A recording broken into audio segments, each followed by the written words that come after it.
Hello everybody and welcome back to the channel. I'm Lady Explosion. And I am Inferno. Today we're on part 2 of our Women in Anime series, and today we're going to be talking about the My Hero Academia females. It's about time to clear their names. Sorry, I wasn't trying to say it. I feel like I do that a lot. So let's get a couple things straight before we get into the women individually, because I have some individual thoughts. Get something straight like how Deku's straight. How pretty much all of them are? I mean, we can't talk about that. That's for a different subject. Okay. I don't know. Minetta sat on Ida's face. That's kind of gay. Anyway, so here's a few things that I do want to get out of the way before we start talking about them individually. One thing I've noticed is women can sexualize themselves, but can't be sexualized in shows. And I'm not really sure how that works, because a lot of times there's like, oh, this is empowering to sexualize myself and look like a, you know, I don't know, just look sexy. It's empowering to have an OnlyFans, but God forbid Midnight exists. Yeah, exactly. They want to tell us all the things that good female characters are not, but they never tell us what good female characters are, which I find weird, which also makes me wonder, do they know what good female characters are? They don't know. But also, I just remembered how I saw someone once say that it wasn't okay to sexualize female characters because they can't consent to it. Mind you, they're fictional. That means that they would never be able to. Stereotypical female traits are also crapped on and called toxic when there are many who truly are that way, and for some, it's a character that they can relate to. It's not toxic, it's reality. Real women. Now that I've gotten those subjects out of the way, because I really wanted to, I really think that it's something that we don't talk about and we seem to just ignore in general, just so we can say, don't sexualize women and that's not a good female character, which just, you know, makes me angry. Let's talk about the My Hero women. We're going to start out with naming a few, and we're going to talk about each one and what I just think makes them a good female character, because we don't talk about what doesn't make a female character. We're positive around here. We talk about what makes a female character. Everyone's always talking about how, like, oh, this isn't good because of that, that's bad because of this. Why don't we talk about good things for once? Why don't we actually praise something and be nice? Yeah, we can't enjoy anything around here. All right, first off, people say that the My Hero women are shallow. They're too shallow. They're too stereotypical. What the heck was that? I can't believe I just said that like that. What were you even trying to say? I was trying to say stereotypical. Or oh my lord, I don't even know what I'm trying to say anymore. It sounded like you put Todoroki in a washing machine. I probably did. It's better than a boiling pot of water. They say they are too shallow, stereotypical, or too sexualized. Even wasted. Potentially, anyway. I thought you meant with alcohol! No, as far as potential. I don't know. Some of them could be wasted. You know what's interesting that I just thought of? There is that one guy who is a villain, part of the Overhaul's gang, who literally has to get drunk for his quirk to work. I forgot about him. I know! Okay, so let's start out with, this is probably the most underrated female character that nobody talks about or touches because they know that if they did, they would be met with fury. Mirko. Okay? Let's get this straight. She's freaking strong as crap, okay? She is literally number 5 in the top 10 heroes, okay? She doesn't care about all these other, like, she's not putting down men to make herself strong. She's just like, here I am, I'm super strong. And she's very much like hand-to-hand combat. She doesn't require some kind of tool to make her strong. She just is like brute force kind of thing, but she's smart. Can we also talk about how her quirk is rabbit, but that doesn't mean that she just automatically has an overpowered quirk. She had to physically work to get to where she is. Like, she can jump, like, naturally, but that's it. She worked her butt off to get to where she is to be able to do what she can do. And two, I just thought about this. Okay, her quirk is rabbit. You know how easily it could have been for Horikoshi to make her this cute little bunny hero that was like, oh, I'm just this cute little girly bunny hero who does all this girly bunny thing. He took a rabbit and a woman and he made them badass, okay? Just think about that for a second. That is crazy. Like, you look at her thigh muscles. Those are freaking impressive. Plus, she's freaking beautiful. Like, she's very feminine, but, like, she doesn't look like some, like, big brute. But she dresses, like, in a way that's, like, feminine, and it makes sense for her quirk. And it's not like really necessarily sexualized. It's just kind of cut where it makes it easier for her to do what she does. It's a perfect balance, and she looks good while she's doing it. Exactly. Now, moving on, let's talk about Midnight. This is probably one of the more controversial characters. So one thing I will say is that she really owns the whole sexualizing herself, and I think it's funny that we care so much about that when she, is doing pretty much what all these women say is empowering. And I heard somebody relate her to Hisoka, which I don't really get how you even do that. She's nothing like Hisoka. She doesn't look at children and want to have sex with them. There's literally there's a scene in Hunter x Hunter where Hisoka is staring intently at Gon and Killua's butts. Not to mention there was the time that he was talking to Killua's brother and he said that he was going to fuck and kill Killua. Beep and kill. Don't worry, I'll blurt that out. Y'all get the picture. But another thing is, she always treats these kids like they're her children. Just because she gets all, riled up. That sounds awful.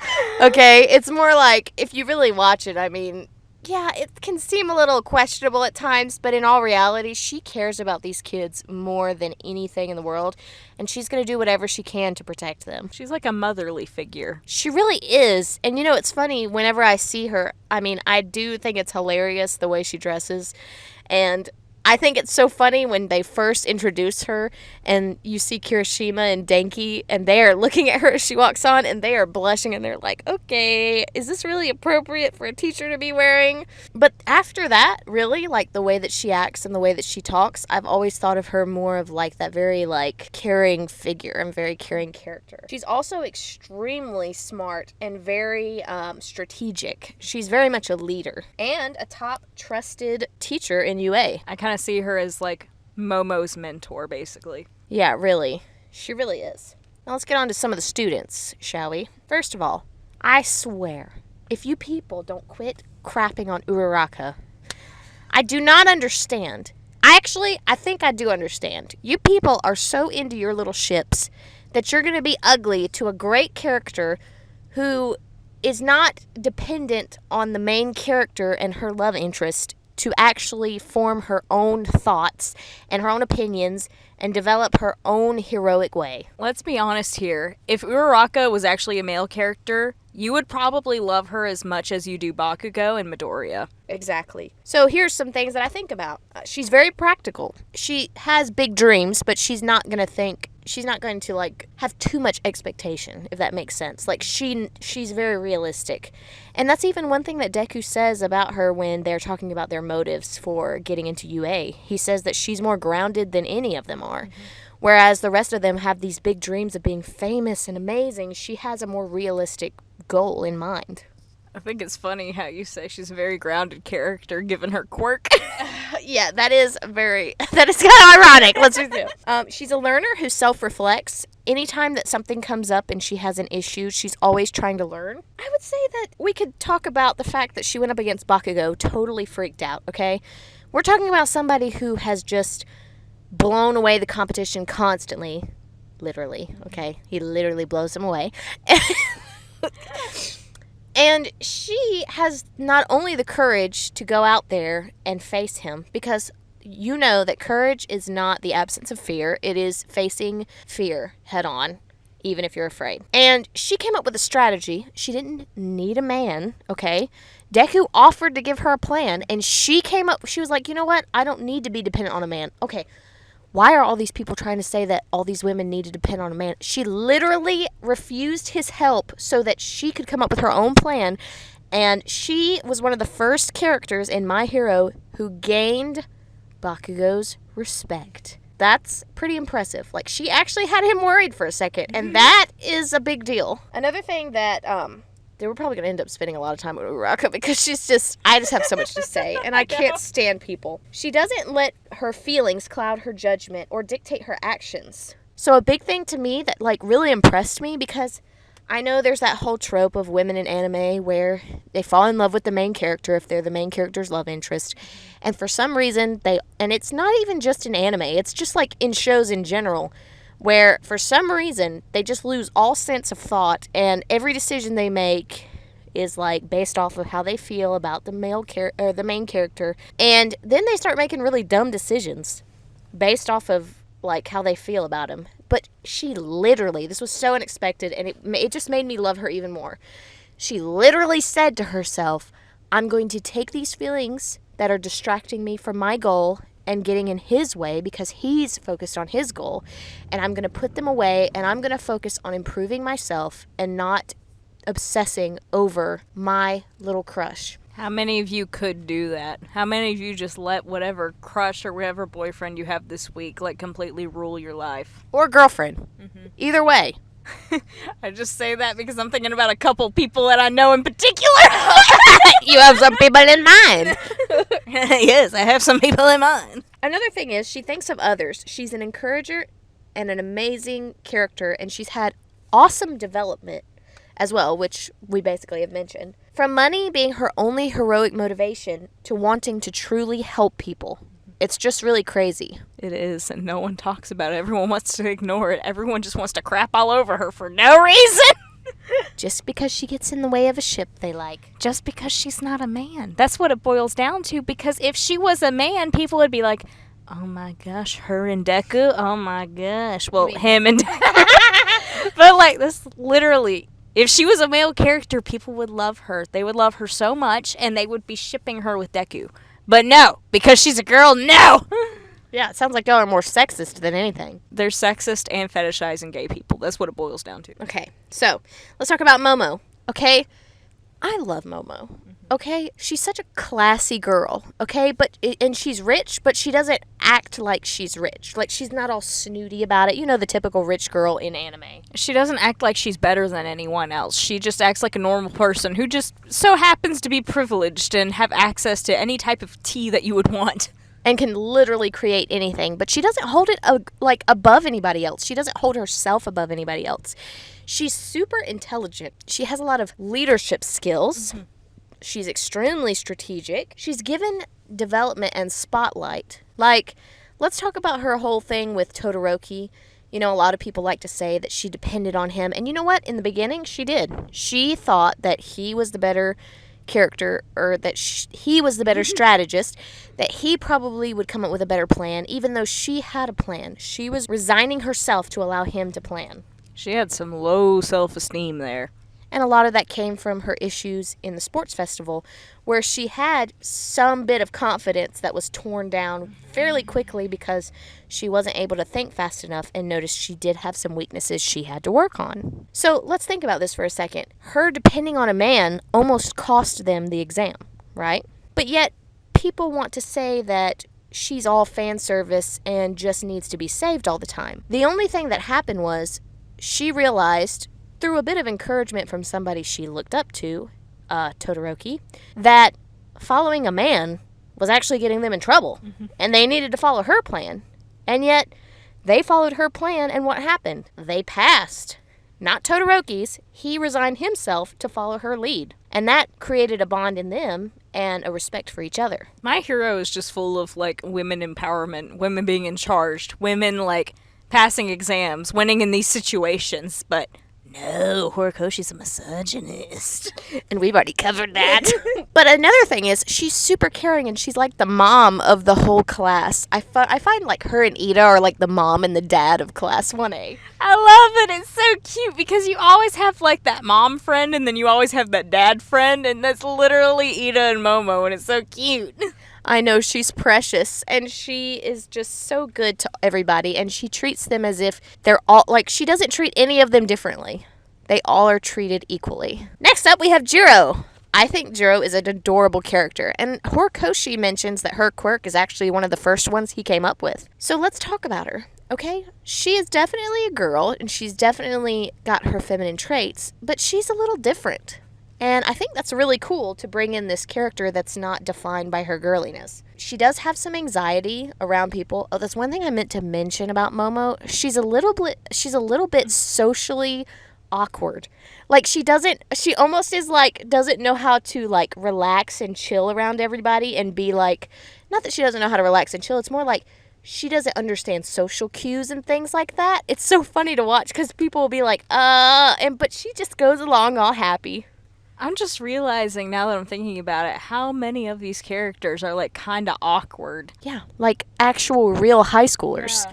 Which is shocking. How dare we make somebody realistic? How dare we? Anyway, back to Jiro. She has anxiety. And it's funny because she gets a comfortable friend that she's around. Like, for example, Momo. She's really connected with Momo. Mm-hmm. And I think a lot of it has to do with the fact that Momo is so confident and tries to, like, bring her under her wing, as well as the fact that they both fought together at the USJ. And so a lot of times when there's kind of like an anxiety-inducing situation, she kind of depends on Momo a lot. Mm-hmm. Notice she doesn't depend on a man. She certainly doesn't rely on Denki. Yeah, she's always roughing up the guys and always putting them in their place anytime they do something stupid or say something stupid or dumb. She's also into less girly things. She's super musically talented, and she's very much kind of like the goth girl, but she's not like super goth, you know what I mean? Medium level goth. Yeah, it's like her and Tokoyami could totally get together and chill. Tokoyami's more goth than she is. Tokoyami is goth. Yeah. Incarnate. He really is. Anyway, she also wants to please her parents, so she's not really like you said, medium goth, not the little rebel. And she wants to enjoy more than one hobby. She loves her music, and she thinks that it's important, and she wants to know that she honors her parents by continuing on with the things that they taught her. But she also wants to be a hero, and she's able to use both of those in her hero course, which is super cool, not realizing that the song that she wrote literally saved this little girl, Eri, from darkness. I love that scene! That was so cute! I know, and Mirio was just crying. That's another sweet little girl. Mirio was crying, and he was just like, "Sir, do you see her? She's smiling!" Oh my gosh, that's such a good scene. That's another character that I actually didn't write anything down for, is Eri. She goes through all this as a little girl. Like, how old is she? Like 10, maybe younger? I can't remember. Let's just think about it for a second. She goes through all this pain, all this suffering, and all she wants to do is protect others. And she's willing to go back to suffering just so that others don't get hurt. Oh yeah, she's a horribly written character, female character. Super shallow. Yes, incredibly shallow. Also, this is very off topic, but I want to know what Tokoyami's parents look like. I also want to know, was he like hatched or born? Okay, we can't talk about this.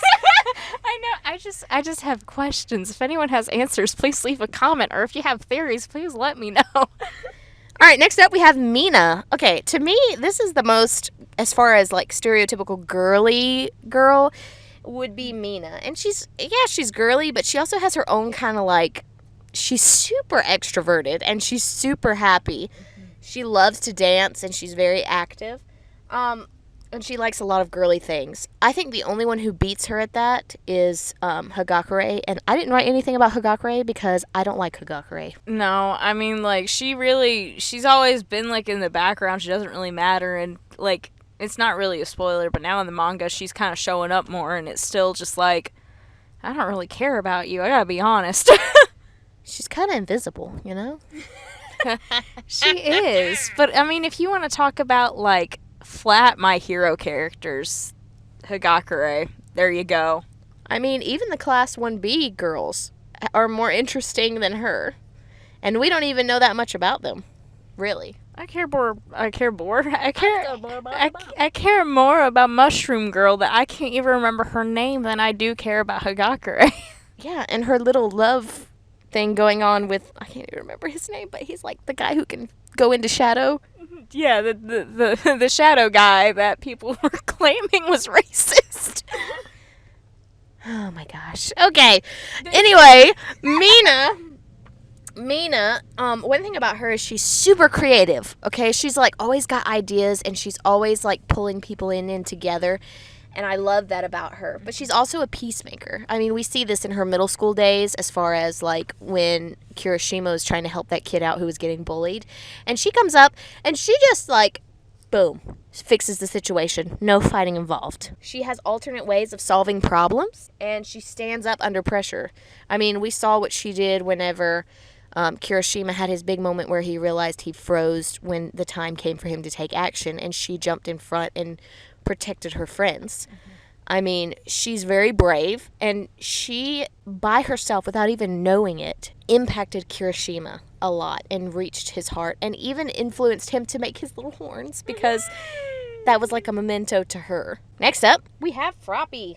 Okay, not a ton of people complain about her, which I can understand some of it, but let's talk about the good things. She's not super girly. I mean, not really.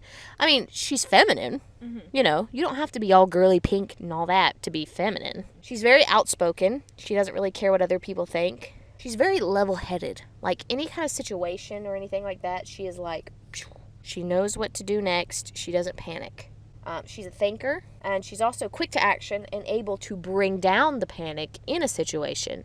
Kind of like with the USJ attack. Do you have anything else to say about Froppy? I don't think so.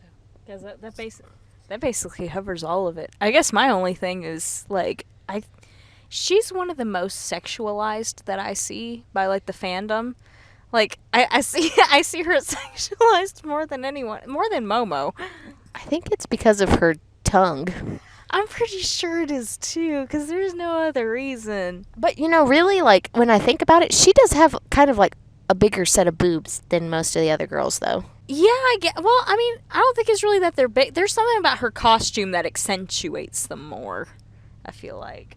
Whatever the case is, I don't understand why I don't understand. Yeah, so it's not really about her character. It's more of, I just noticed the fandom seems to sexualize her more than the other girls. So, all in all, the Class A one... The Class A. The Class A. Sorry. Just spit on you. It's okay. I just was like, oh. Almost in my eye. All in all, the Class 1A girls are very supportive. They're all friends. Spit on me that time. Aha! Revenge.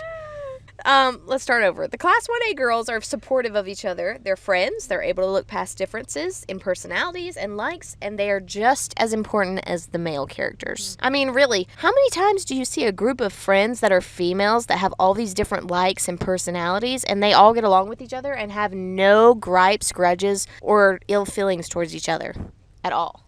I'll tell you what, I don't see that very often in anime. Or in life in general. Oh. If anything, we should be looking at the female characters and how they support each other and think about how we should be treating each other. Now, we're going to talk about a couple more pro heroes that are women, and then I have a couple last notes. So, we're starting out with Mount Lady. She's feminine. She uses her beauty to her advantage in getting free stuff, as we have seen, as well as furthering her own career. But here's the thing. She gets serious when it's time. I mean, she's not just popular because she looks good. You know, you can look good, and if you aren't able to do anything, you're not going to get jobs, and you're not going to get paid.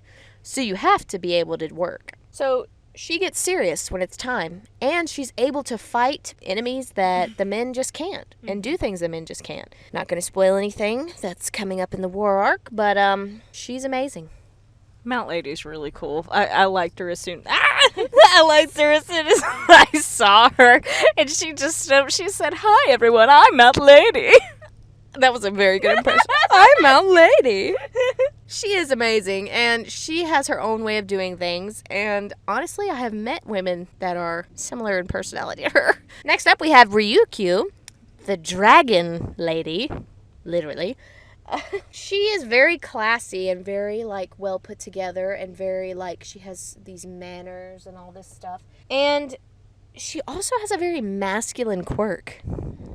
You know what I mean? Like, it's not like she has this stereotypical female quirk. She literally turns into a whole freaking dragon and is able to use brute force and fly. She also has her own agency, and it is entirely made up of women, okay? Very strong, capable women.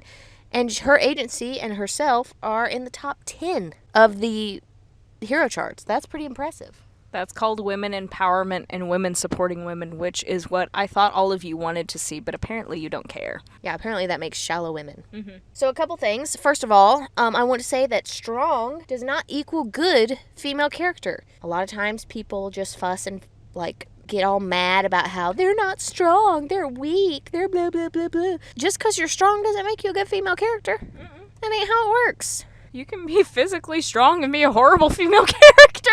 Yeah, that be your only characteristic. Like, really? Many female characters are written with realistic personalities. Just because you don't like it, because it calls out your toxic traits and so on, does not make them badly written characters. It just makes you a shallow crybaby. I mean, for real, I feel like sometimes people don't like these characters because they're not toxic. And they are well-written female characters, and that just makes them mad. It makes them mad that these characters are what they wish they were versus what they actually are. That's true. We need to be careful. Many girls relate to some of these characters because they had similar or same personality traits as well as struggles. We've talked about this in the Demon Slayer video as well. We demean those girls, making them feel like they themselves are shallow and failed personalities and not true women. And that really sucks. Perfection also does not equal a good female character. Why do they have to be perfect and not have any struggles? I mean, character development is important to attaching yourself to a character. Character vote. Go ahead. That is beautiful. Character development. Sorry. Character development is very important, but also, like, you're gonna go through a bunch of character development in your life, like, just naturally as people, but you're still never gonna be perfect. No one's ever gonna be perfect. That's what makes us human. It's the fact that we're not perfect. Do you want, like, this perfect female character that's fully unattainable and unrealistic? And see, that's the thing. I find that a lot of times you want this perfect character and you want her to not have any flaws and she never has to develop anything and she just has to be told how good she is and how amazing she is by everybody else and she can do everything the men can do and there's no, like, making her develop or unique or anything like that. She's just automatically wins all the fights. She never has to struggle. But then at the same time, you don't want unrealistic bodies. I'm like, okay, which one do you want? Because you got to pick one. They're either going to be realistic or unrealistic. Also, I saw someone say that Cammy is a good example of a female character because she's a girl boss. Now, don't get me wrong, Cammy is super cool. But why her? Ditz, like super spacey. I don't know. You guys should be the ones writing. That didn't flow well. No. Why her? Ditz and like super spacey? I mean, that seems like a typical blonde. You know what I mean? Like when you say, oh, look at that girl. She's such a blonde. Like, that is Cammy. Her and her words sometimes. I'm listening to her being like, oh my God, that is totes this. And I'm going, oh my gosh.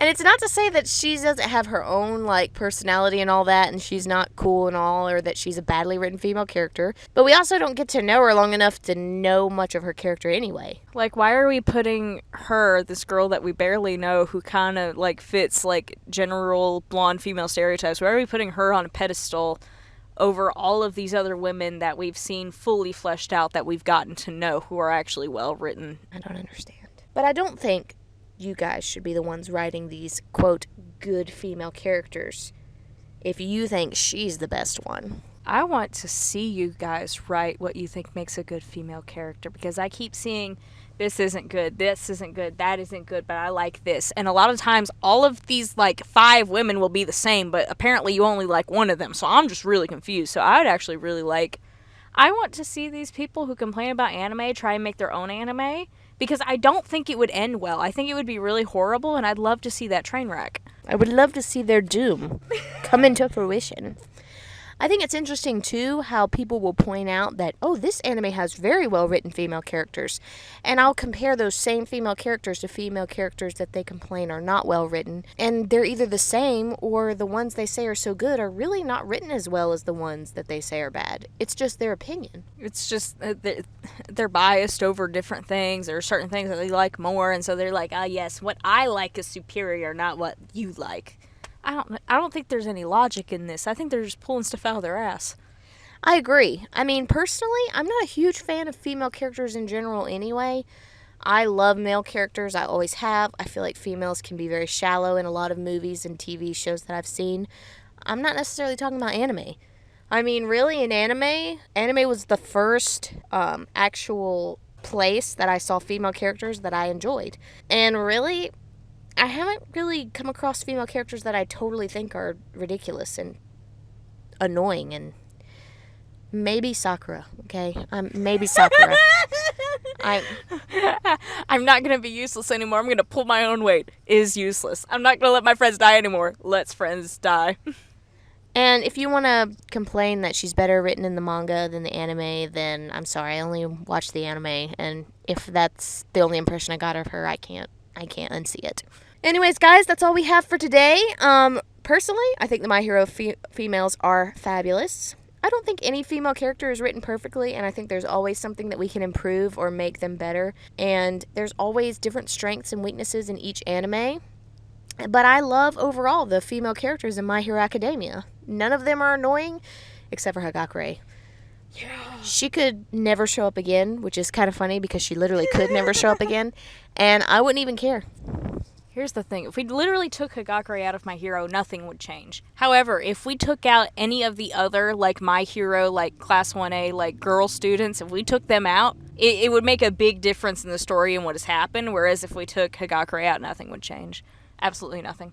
Yeah, Dinky would be dead, first of all. So would Mineta, and Deku might be in some... Oh, Deku might be dead too, actually, by now, if we took Froppy out. Yeah. And if Momo and Jiro were out, then Denki would be dead. Spoiler alert for the War Arc, if we took Momo out, everyone would be dead. That is true. Also, if we think about it too, if it weren't for Momo, they might not have ever found Bakugo. You're right! Bakugo would be dead. Baku no. Bakugo. Bakugan. Yeah, it would have really not been good. Well, at least, even if they did find him, because technically that tracking device wasn't at the hideout where Bakugo was, they would have been attacked even worse and not known where all those Nomu were coming from. Mm-hmm. So, and then Mount Lady, who protected them from Bakugo being re-kidnapped. I mean, you just think about it. You take out these women in My Hero Academia, the amount of times that... Okay, spoiler for the War Arc. Let's take out Mount Lady for a second, okay? Can you imagine how many people would be dead right now? If we took out Mirko from the War Arc. Holy crap. That would be, devastating. The whole point is that unlike these women who you say are supposedly useless, you take out certain women and things would have turned out a lot differently and would have been horrible. So don't forget that when watching and reading My Hero. Anyways, guys, that's it for today. We are getting into the almost 40-minute mark as far as us recording. I'm sure editing out some laughs and stuff, it'll come down a little bit. But anyways, guys, thanks for watching. I hope you enjoyed this, and I hope you have a new appreciation for the My Hero Academia girls. Yeah, I was going to say something, but I was like, oh no, don't say that. Thank you for watching. Goodbye. Bye.